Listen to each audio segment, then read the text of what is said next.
There is a reason some people work for 20 years and still feel fragile. There is a reason some people get a raise and feel relief for about 3 weeks before the pressure returns. There is a reason some people budget, save, cut expenses, and still remain one accident, one hospital bill, one broken engine, or one missed paycheck away from financial panic. And the reason is not always income. Sometimes the real problem is not what you earn. It is what your habits quietly do to your future while you are distracted by the surface of daily life. Most people are not destroyed by one dramatic mistake. They are slowly weakened by silent habits that feel normal, harmless, deserved, and temporary. That is how financial decline usually works, not as an explosion, but as erosion. It happens in small choices, small comforts, small excuses, small patterns repeated so often that they become identity. And then, one day, people look around and ask the question that haunts millions of adults. Why am I still stuck? Why do I still feel behind? Why does money leave my life faster than stability can enter it? The answer is brutal, because wealth is not built by what you intend. It is built by what your repeated behavior permits. And today, we are going to expose the 4 silent habits that keep intelligent, hardworking people poor for far longer than they should be. Not lazy people, not irresponsible people, not fools, hardworking people.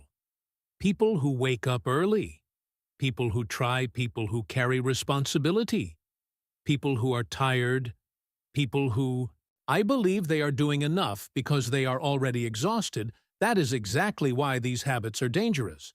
Because they do not look like self-destruction.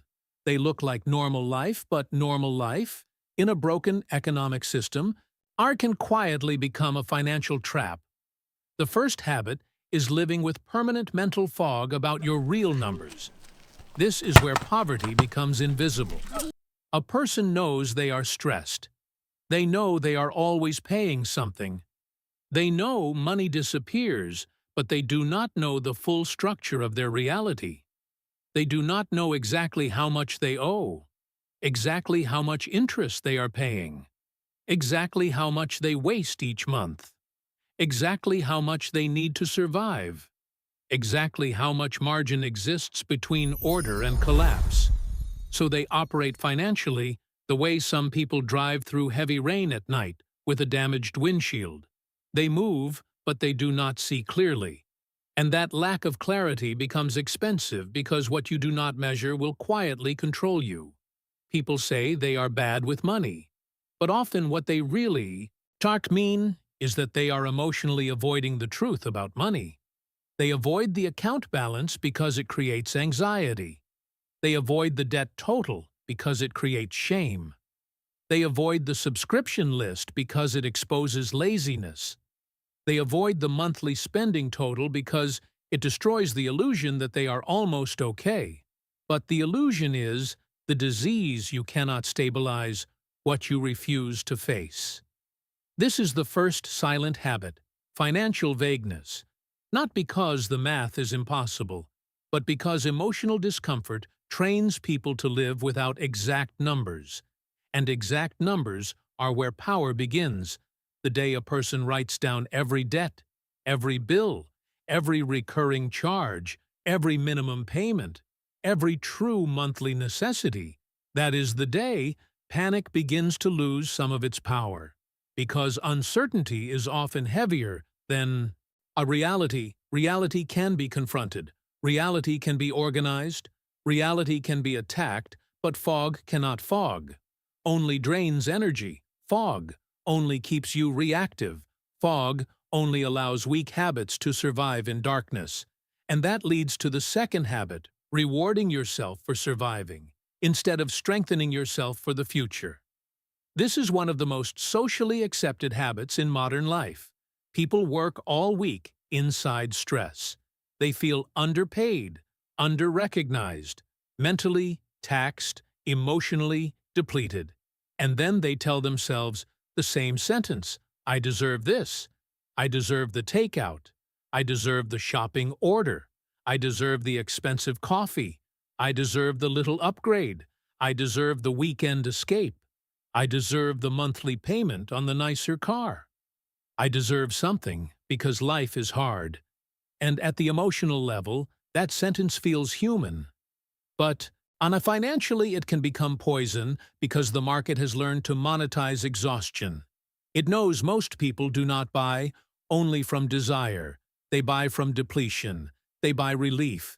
They buy a temporary mood shift. They buy symbolism. They buy a short moment in which life feels less heavy. That is why so much consumption today is not about utility.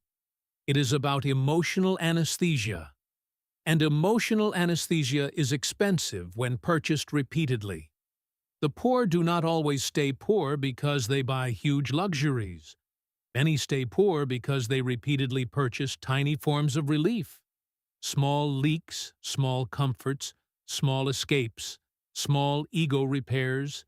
None of them feel fatal on their own, but together they form a pattern in which every difficult week becomes an excuse to weaken the future. This is how money stops becoming capital and starts becoming emotional medication. And that is a disaster because money that could have built a buffer, reduced debt, bought time, or created investment capacity gets converted into disappearing comfort that must be purchased again next week and again next month and again after the next stressful conversation and again after the next hard day at work. People think they are rewarding themselves, but often they are renting emotional relief at the cost of long-term freedom. And that rental agreement never ends.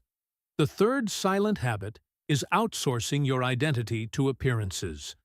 This habit destroys more futures than most people realize, because modern culture has trained people to treat visible signals as proof of internal success. The right clothes, the right phone, the right car, the right restaurant, the right vacation, photos, the right apartment. Aesthetic, the right signs that tell the world I am doing fine, and once a person starts financing that image, they enter a silent war against their own future, because appearing stable is not the same as being stable, appearing rich is not the same as being rich, appearing upgraded is not the same as being secure. But the human ego hates invisible progress. It hates the years where your bank account improves, but your lifestyle looks ordinary. It hates driving the normal car. It hates saying no. It hates not joining every consumption ritual. It hates being underestimated while you build. So people choose visible dignity over invisible strength. They choose the polished prison cell. They choose lifestyle signals over financial power. They choose to protect the image others see, instead of protecting the infrastructure their life actually needs. And then they wonder why every month feels tight. It feels tight because image is expensive, especially when an image is maintained through payments, debt, recurring upgrades, and social comparison. Social comparison is one of the most destructive economic forces in adult life because it removes logic from spending and replaces it with emotional ranking. Suddenly, the question is no longer, do I need this? The question becomes, what does it say about me if I do not have this? That is how rational budgeting dies the moment spending becomes identity defense. Your future becomes negotiable, and poor people cannot afford an ego economy that does not mean never enjoy life. It means stop financing symbols while your foundation is weak. Wealth is quiet for a long time. Fragility is often loud.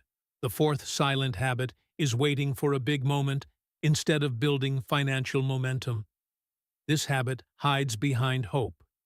People tell themselves, I will get serious when I earn more. I will start investing when I catch up. I will become disciplined after this difficult season. I will fix everything after the next bonus, after the next opportunity, after the next promotion, after the next break. But life does not usually transform in one cinematic moment. It changes through repeated motion, and poor people often stay poor because they are psychologically waiting for rescue-sized events while ignoring momentum-sized behaviors they want. One big solution, one breakthrough, one income jump, one life reset. But wealth rarely begins with a breakthrough. It usually begins with proof of control. The first 100 saved consistently. The first debt balance pushed downward with intention. The first month of measured spending, the first unnecessary payment, eliminated the first side income, created the first emergency fund layer, built the first act of saying no to your current self in order to protect your future self. That is momentum, and momentum matters because it changes identity. Once a person proves they can direct money instead of merely react to its disappearance, something fundamental changes inside them. They stop feeling hunted. They start feeling strategic. That shift is everything, because financial progress is not only mathematical, it is psychological. A person who builds momentum becomes harder to break, harder to manipulate, harder to seduce with appearances, harder to panic, harder to control. And that is why waiting is so dangerous. Waiting feels passive, but economically, it is often decay. Inflation does not wait. Interest does not wait. Bad habits do not wait. Aging does not wait. Energy does not wait. The future is already charging rent on your delay. Now, if you look at these 4 silent habits together, you begin to see the true architecture of stagnation. First, vagueness keeps you blind. Second, emotional spending keeps you weak. Third, appearance spending keeps you trapped. Fourth, a delayed seriousness keeps you motionless, and together they create a life that looks active but never compounds. This is what millions of people call trying their best. They are working, paying, coping, recovering, consuming, repeating, but they are not building. And there is a difference between effort and construction. Effort can leave you exhausted. Construction leaves. Evidence effort can disappear into survival. Construction creates structure. Effort can be sincere and still ineffective. Construction requires systems. This is why financial freedom is not a reward for being tired. It is a reward for being precise. You do not escape pressure by feeling more. You escape pressure by organizing more. You do not escape fragility by looking successful. You escape fragility by building reserves. You do not escape poverty by wanting peace. You escape poverty by changing your relationship with money from emotional reaction to strategic deployment. So what is the reversal? If these 4 habits are the architecture of staying poor, what replaces them? Clarity replaces vagueness. You sit down and face the whole structure. No hiding, no guessing, no emotional editing. You write it all down until your life becomes visible on paper.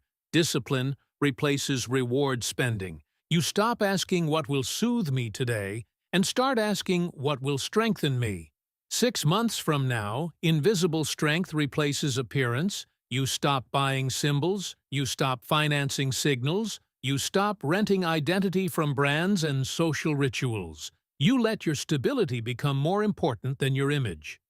Momentum replaces waiting. You stop fantasizing about future versions of yourself and start proving something in the present. Small acts, repeated acts, measured acts, boring acts, the kind that nobody applauds, the kind that quietly change your trajectory.